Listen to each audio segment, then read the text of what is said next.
Thanks for coming along today. I'd like to introduce myself. My name's Tim Mann. I'm one of the product specialists for a small area called thermal analysis within PerkinElmer.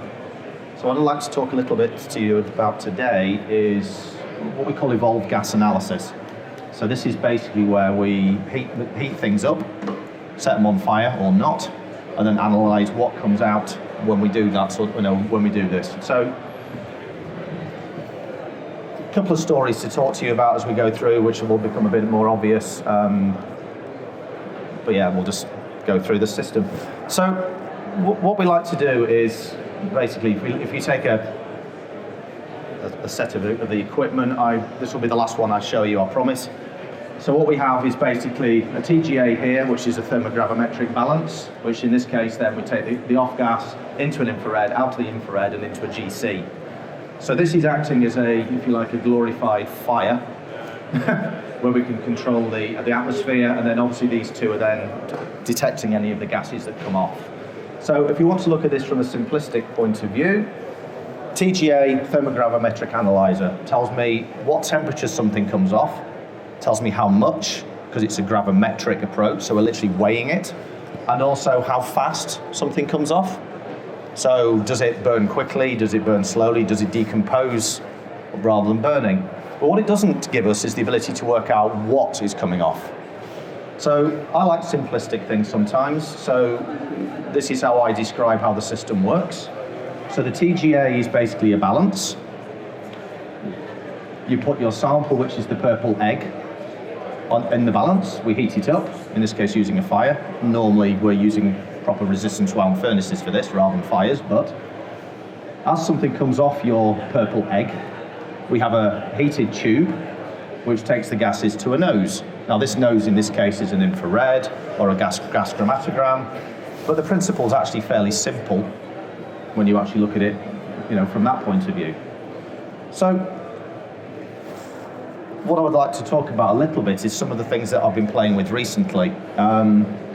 Some of these are obviously very topical, as you can imagine. So microplastics at the moment is a very, very, very hot topic, very interesting topic, all the way around the world. And so we've done a few studies on things like this. Building cladding materials, well, sadly, as we all saw yesterday with the report that came out to do with Grenfell, if you put the wrong cladding materials onto a building and the building has obviously has a fire, we need to know what goes on, not just from a flammability, but what comes off. And then tobacco and e-cigarettes.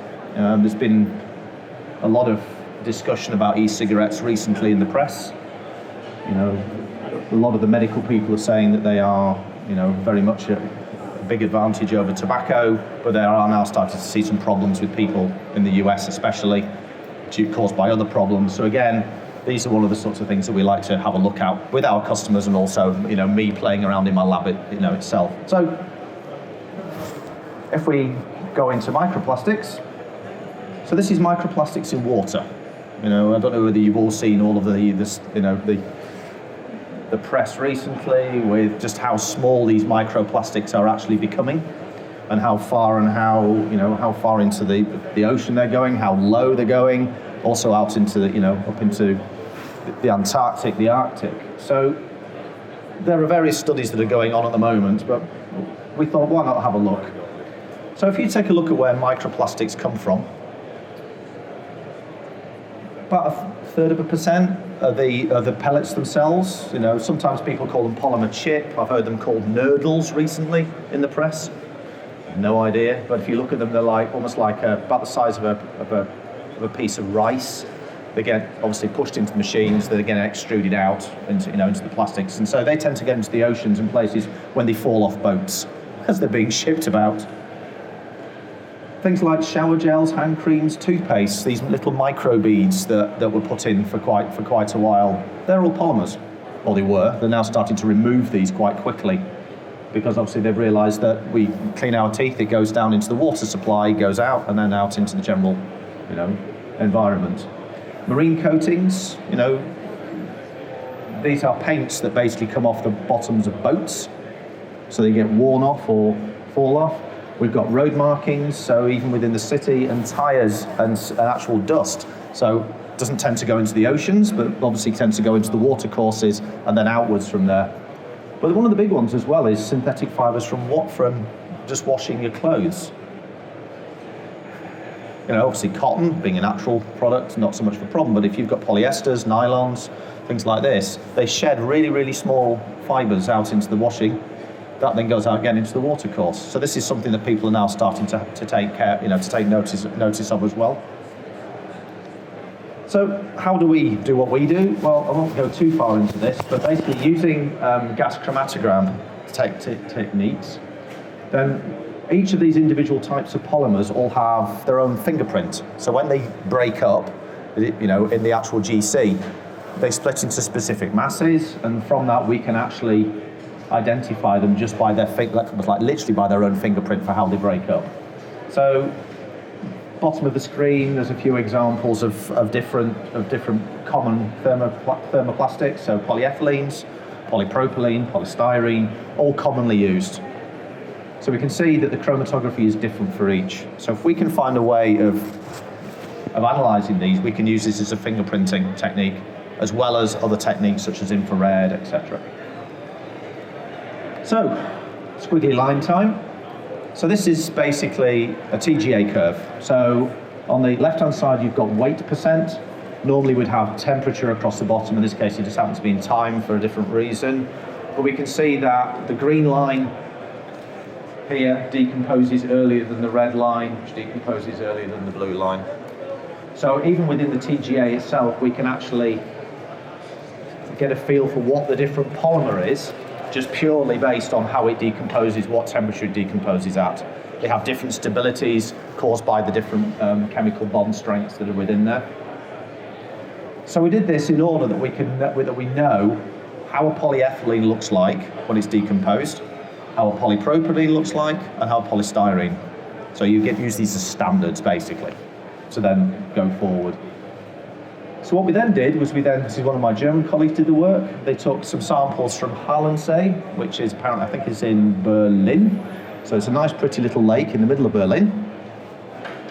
Took some water samples out and found that there is polymer within these water samples. When you actually look at the weight loss, it's very difficult to know what that polymer is just by looking at the weight loss. But it was in about the same sort of mid-temperature range of all of the other three standards. So we then take the gas off the TGA, pass it into a gas chromatogram, and then into the mass spectrometer from beyond that, which tells us what it is. So I won't go through this in too much detail, but basically, when we actually look at what is coming off, I was talking about these fingerprints that we had earlier. Polyethylene has a fingerprint around mass ion of 55. Polystyrene is about 104. So we are seeing, the fingerprints of these individual polymers in the water that we're analysing. So we know they're there. If we look at polypropylene though,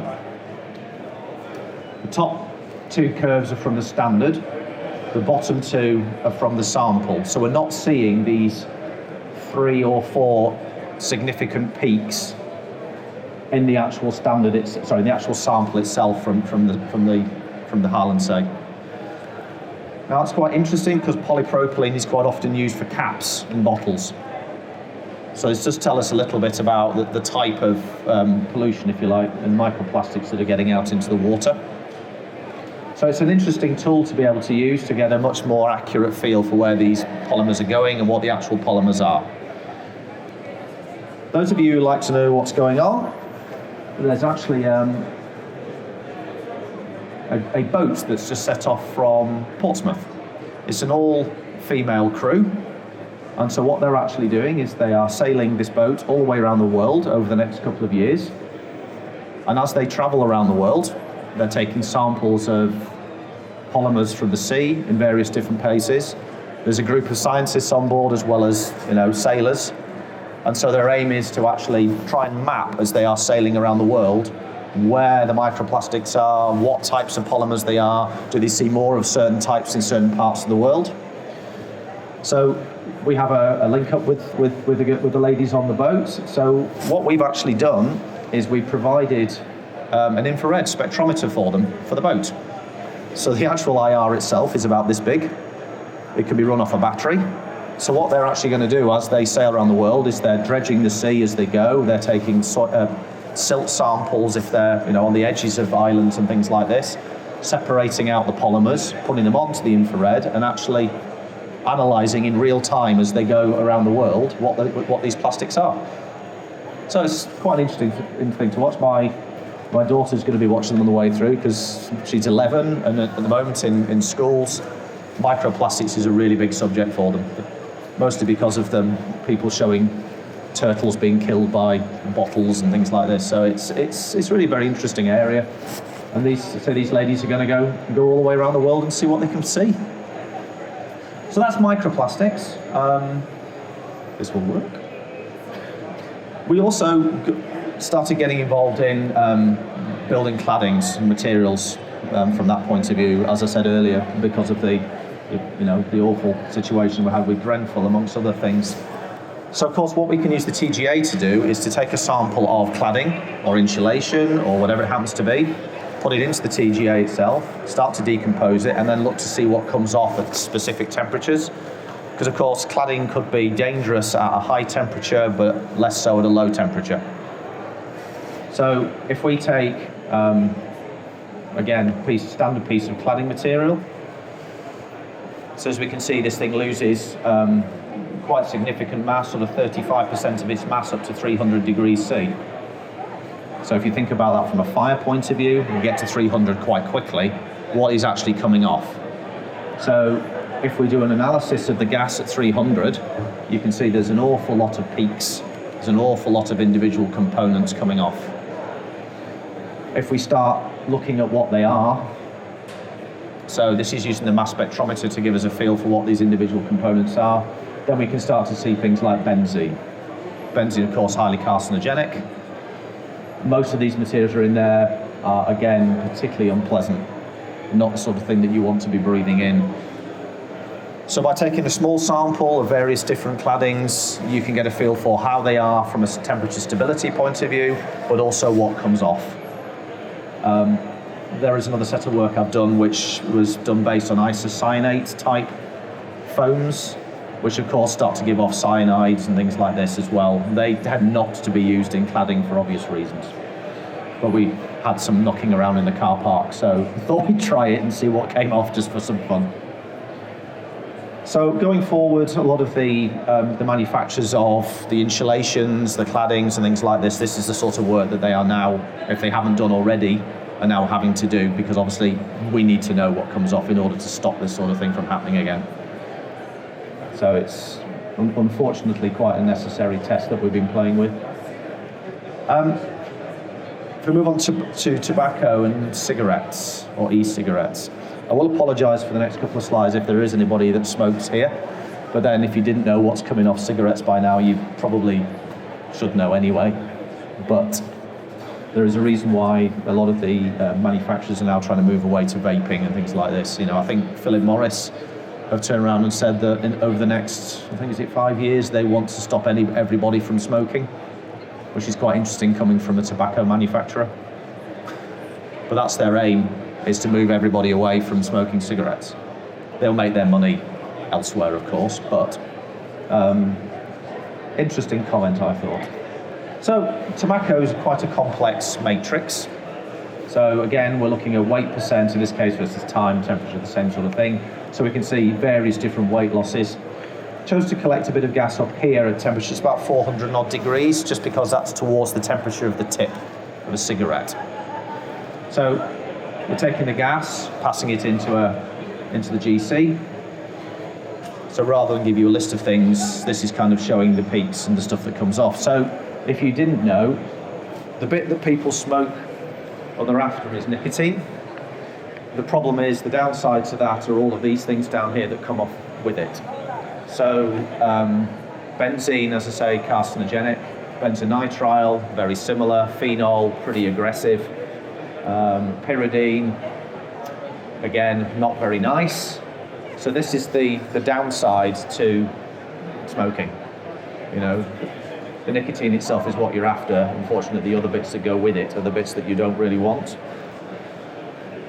However, if we take e-liquids, they're very different.